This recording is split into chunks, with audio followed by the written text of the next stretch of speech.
Okay, so this is problem 28.3 from homework 7, and it's given us this figure here, and then it wants us to calculate the current in the wire to the right of the junction. So here's our junction, and we want to calculate this current going to the right.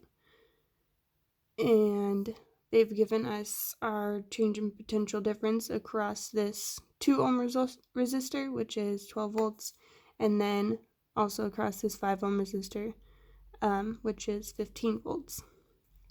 And so we know we can calculate our current using Ohm's law, which is just the change in potential difference divided by the resistance.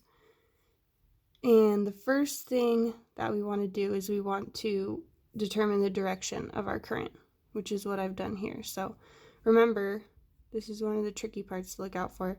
Remember that the current is going to flow in the direction of decreasing voltage. So since this is a higher voltage here, I know that it's going to flow upwards towards the decreasing voltage.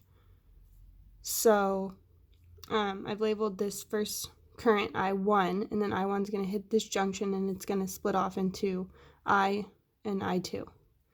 So we know that we can calculate I because I1 is going to equal I plus I2.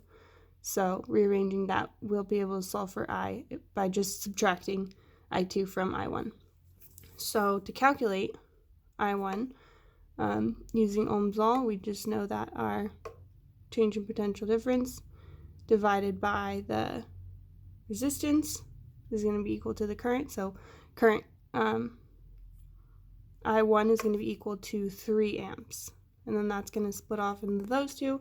I2 is going to be equal to 12 volts divided by 2 ohms. So I2 is going to be equal to 6 amps. And then, like I said, we just need to subtract. So subtracting that 6 amps from the 3 amps, our current I is going to be equal to negative 3 amps. Or since they specified that we express our answer as an integer and include the appropriate unions, and then enter the positive value of the current is directed to the right.